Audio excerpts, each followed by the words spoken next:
안녕하세요. 해공호재입니다. 자, SK 하이닉스입니다. 오늘 SK 하이닉스 약세 마감을 했습니다. 자, 차트 보시다시피 오늘 마이너스 2.40%전 거래일 대비해서 하락 마감했는데요.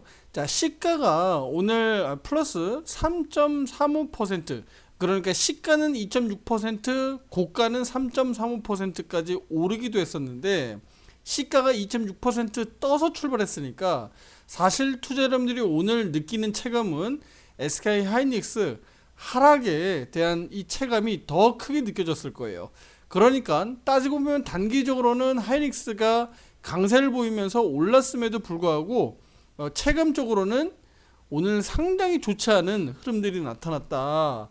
물론 이런 부분에 있어서 제가 하이닉스 영상을 통해서 투자자분들에게 미리 다 말씀을 드렸고요. 특히 또 SK 하이닉스 같은 경우는 바로 직전 영상, 어제 영상에서 제가 말씀을 드렸죠. 네, SK 하이닉스 주가 급등 더 오를까라는 말씀을 드리면서 거기에 대한 명분을 말씀을 드렸어요. 네, 그럼에도 불구하고 하이닉스 보유자분들이 혹여나 이렇게 오늘같이 이렇게 내려올 수 있다는 부분들을 제가 어제 예상을 했죠. 말씀을 드릴 수밖에 없었어요. 말씀을 드려야죠. 그렇죠?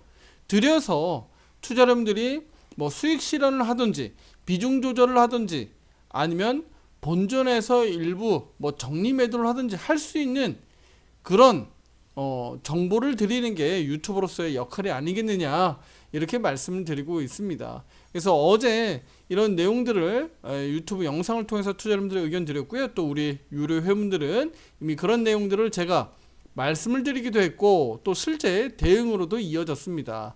자, 오늘 개장하고 나서 다른 거 볼 거 하나도 없었죠. 오늘 저는 개장하자마자 SK 하이닉스만 바라봤습니다. 삼성전자만 바라봤어요.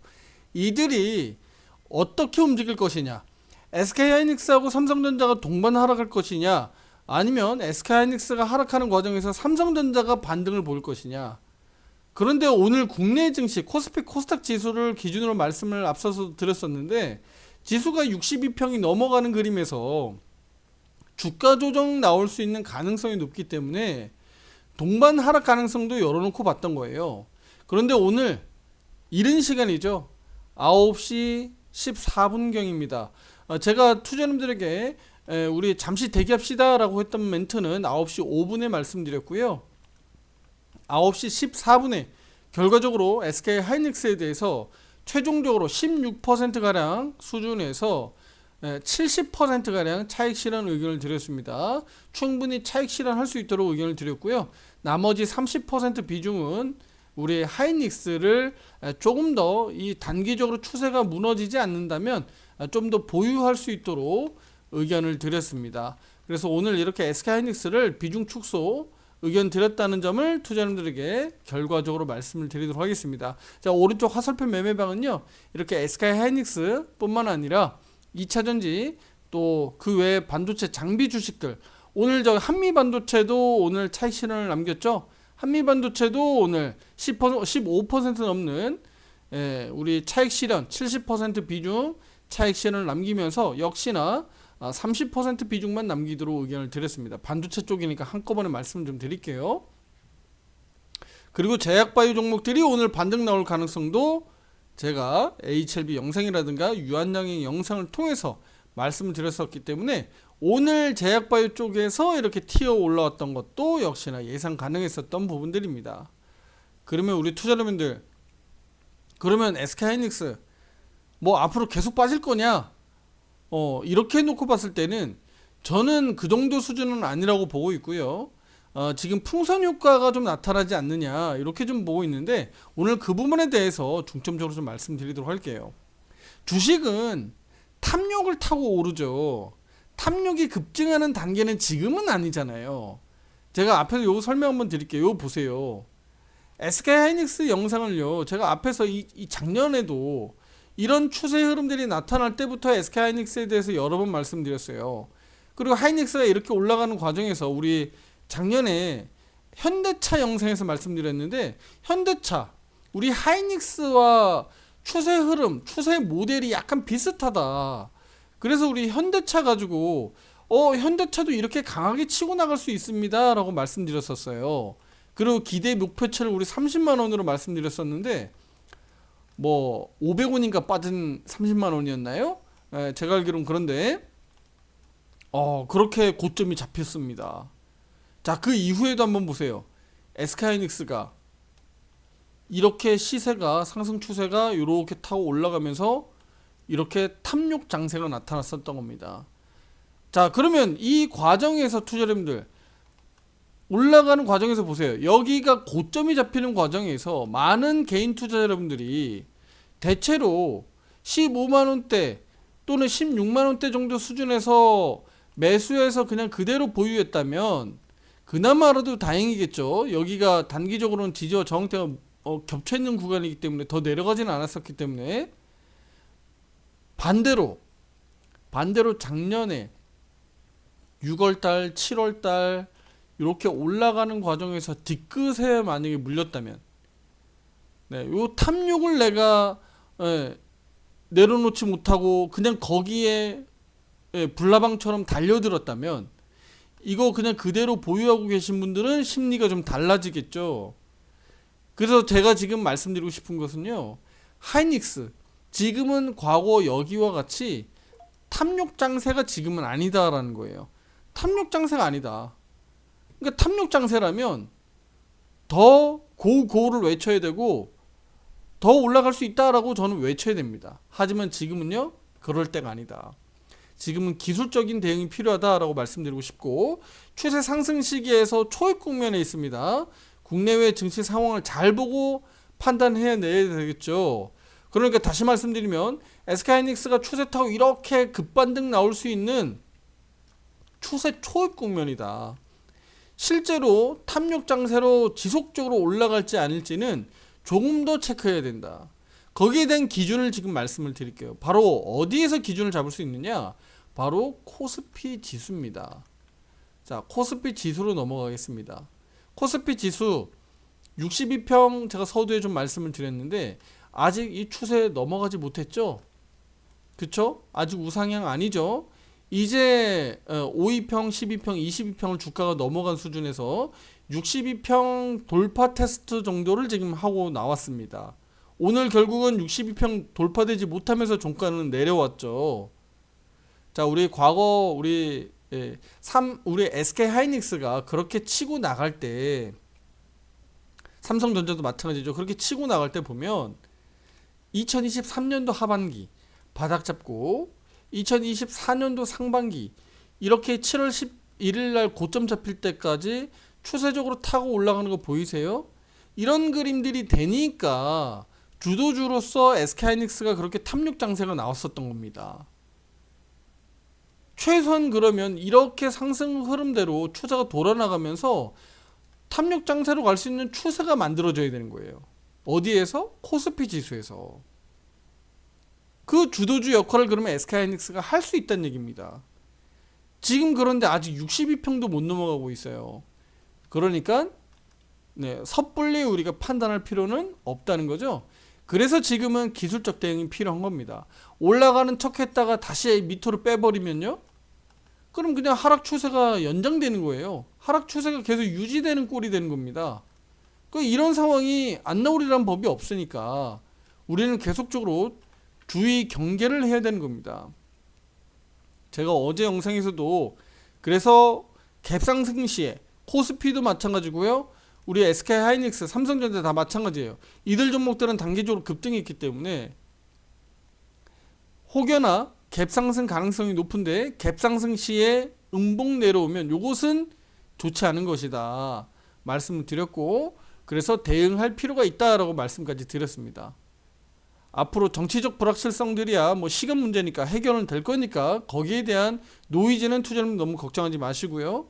다만 이제 미국의 트럼프발 이슈가 실제로 미국과 중국과 또는 뭐 미국과 유럽 이런 대외 변수들이 얼마나 어떻게 주식시장에 작동되는지는 실제로 우리가 확인할 필요가 있습니다. 이걸 섣불리 우리가 판단해가지고 미리 막 주식을 다 팔아버린다든지 그럴 필요는 없다는 거예요.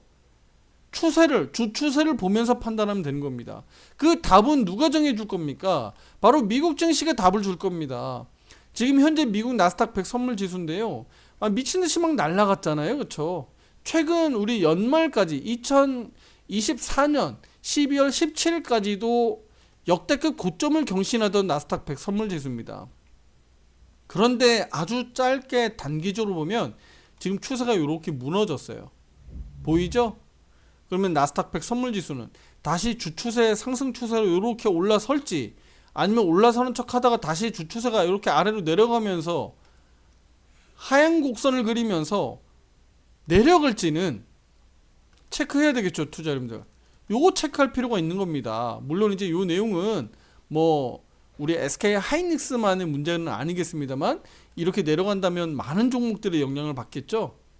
그래서 이 부분을 우리 아주 짧은 단기적으로 놓고 봤을 때는 중요하게 체크해야 됩니다. 그래서 나스닥 100 선물 지수가 다시 여기 상승 추세로 들어가서 이렇게 올라가는 흐름들을 우리는 기대하는 것이고요. 만약에 그렇지 않다고 하더라도 박스권 정도로 횡보만 해줘도 우리 쉽게 얘기하면 고가놀이 한다고 보는 건데, 주가가 이렇게 많이 올라간 상황에서 고가놀이만 해준다고 하더라도 한국 증시는 괜찮을 거다. 한국 증시는 반대로 많이 내려갔었기 때문에 정치적 불확실성이 해소되는 과정에서 한국 증시는 그나마라도 나을 수 있다. 이렇게 말씀을 드리도록 하겠습니다. 자, 그러면 앞으로 이런 흐름들이 우리에게는 계속적으로 변수로 작용할 수 있어요. 하지만 이런 것들은 계속적으로 우리가 추적 관찰하면서 대응할 수 있는 부분이니까 어려움은 없습니다. 긍정적으로 보면 한국 증시의 추세, 그 다음에 SK하이닉스의 추세를 잘 보면 하이닉스의 앞으로 먹을 게 많다라는 것을 알 수가 있고요. 또 반대로 추세들이 다 무너지게 되면 또 위험한 종목이 될 수도 있다는 걸 우리가 알아야 된다는 겁니다. 특히 추세가 우상향으로 긍정적으로 봤을 때 돌아나간다면 우리 SK하이닉스 가지고 우리 주식으로 복리 효과 낼 수 있는 거 아시죠? 네, 레버리지 효과를 크게 키우면서 사고팔고를 적절하게 잘 판단해서 기준을 가지고 잘 대응한다 그러면 투자자분들 큰 수익들을 만들어갈 수 있다. 네, 특히 SK하이닉스 우리 변동성이 좋은 반도체 종목이기 때문에 대표적으로 또 한국 증시를 대표하는 삼성전자 밑에 바로 2등 주식이기 때문에 충분히 좋은 수익들을 만들어갈 수 있다는 겁니다.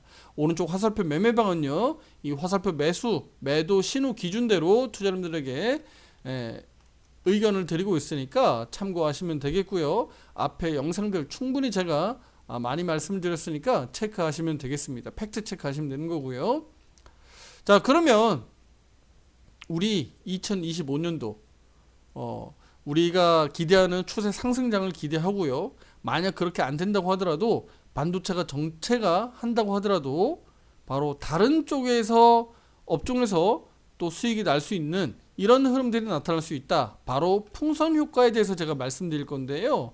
자, 큰 틀에서 요거 이제 풍선이라고 가정을 하면 한쪽 풍선의 한쪽을 눌러버리면 다른 한쪽이 이렇게 튀어나오겠죠. 또 이쪽을 누르면 당연히 이쪽이 이렇게 부풀어서 튀어나오겠죠. 제가 화가는 아니니까 그림을 잘 못 그려도 좀 이해를 하시길 바랍니다. 자, 풍선 효과 바로 뭐냐? 어느 한쪽을 눌렀을 때 다른 한쪽이 튀어나오는, 부풀어 오르는 효과잖아요. 우리 주식에서 이 얘기를 어떻게 제가 비유를 드냐면, 예를 들면 우리 반도체, 또 2차 전지, 또 여기 제약바이오, 뭐 예를 들면 대표적으로 이렇게 세 개의 업종을 제가 말씀을 자주 드리는데, 예를 들어서 반도체가 강하게 튀어오른다면 어느 한쪽은 빠져내려갈 가능성이 높다라는 거죠. 그게 제약바이오가 됐든 뭐 2차 전지가 됐든 두 개 다 내릴 수도 있고 아니면 한쪽만 내릴 수도 있고, 그쵸? 반도체 2차 전지가 다 강하면 제약바이오가 좀 주춤할 수도 있는 얘기고, 반도체하고 제약바이오가 강하면 2차 전지가 주춤할 수도 있다는 얘기하고 똑같은 얘기예요. 그러니까 이런 풍선 효과들이 앞으로 지속될 가능성도 분명히 있습니다. 그게 무슨 얘기냐? 한국 증시에 대한, 한국에 대한 GDP 경제 성장률이 내년에 2%가 되느냐 안 되느냐. 지금 일단은 글로벌 시장에서 판단하고 있는 한국 시장의 전망은 다소 좀 부정적이고 2%가 안 된다라고 지금 내다보고 있기 때문인데, 그러면 한국 증시가 박스권에 갇힐 가능성도 높습니다. 그래서 풍선 효과, 장세가 이어질 가능성이 높다. 그러면 어떻게 해요? 트레이딩을 잘해야 되겠죠. 계속적으로 롱런으로 그냥 보유해서 들고 가는 투자의 방식이 아니라 적절하게 잘 오르면 팔고, 또 반대로 적절하게 빠졌었던 주식을 또 잘 잡아서 또 오르는 타점을 잘 잡아야 되겠죠. 그 풍선 효과를 투자자분들 2025년도는 잘 투자자분들이 이해하고 그 순환매를 잘 따라다녀야 좋은 수익들을 만들어갈 수 있는 2025년도 한 해가 되지 않겠느냐 의견 드리도록 하겠습니다. 그래서 한쪽이 눌리면 다른 쪽이 부풀어 오른다, 이렇게 해석하시면 되겠고요. 이런 흐름들이 앞으로도 계속적으로 이어질 가능성은 분명히 높으니까 차근차근 추세를 추적하면서 대응하시면 됩니다. 자, 혼자 매매하시기 어렵고 또 직장인분들 혼자 판단하기 어렵다라고 하시는 분들은요, 오른쪽 화살표 매매방 실시간으로 대응 의견들 드리고 있으니까요. 가입 신청 문의는 위에 번호로 문자로 보내주시면 되겠습니다. 자, 이 쉽지 않은 주식시장 상황입니다. 이 상황에서도 우리가 반도체 주식으로, 또 대장인 SK 하이닉스로, 또 한미 반도체로, 또 그 외 주식들로 계속적으로 우리가 순환매를 엮어가면서 어려운 시장 잘 극복해 나가고 있습니다. 결국은 어느 한쪽에서 물린다고 하더라도 다른 한쪽에서 수익을 내준다면 다른 한쪽에 물렸던 종목이 올라올 수 있는 시간을 벌 수 있는 계기가 되는 거예요.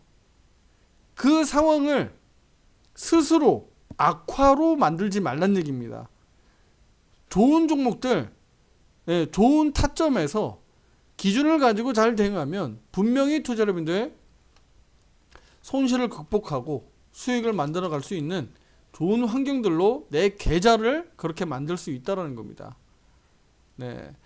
앞으로도 2025년도 본격적으로 시작되고 있으니까 좋은 성과들 내시길 바라겠고요. 제가 투자자분들 좋은 성과 낼 수 있도록 응원하도록 하겠습니다. 그리고 주식과 관련되어 있는 정보, 또 실시간으로 투자자분들께 기준 잡아드리는 이런 의견들은 제가 오른쪽 화살표 매매방에서 투자자분들에게 의견을 드리고 있으니까 함께 하시면서 투자 판단하는데 도움 받으셨으면 좋겠고요. 좋은 성과 올해도 만들어 가도록 하겠습니다. 다음 영상에서 더 좋은 내용으로 찾아뵙도록 하겠습니다. 감사합니다.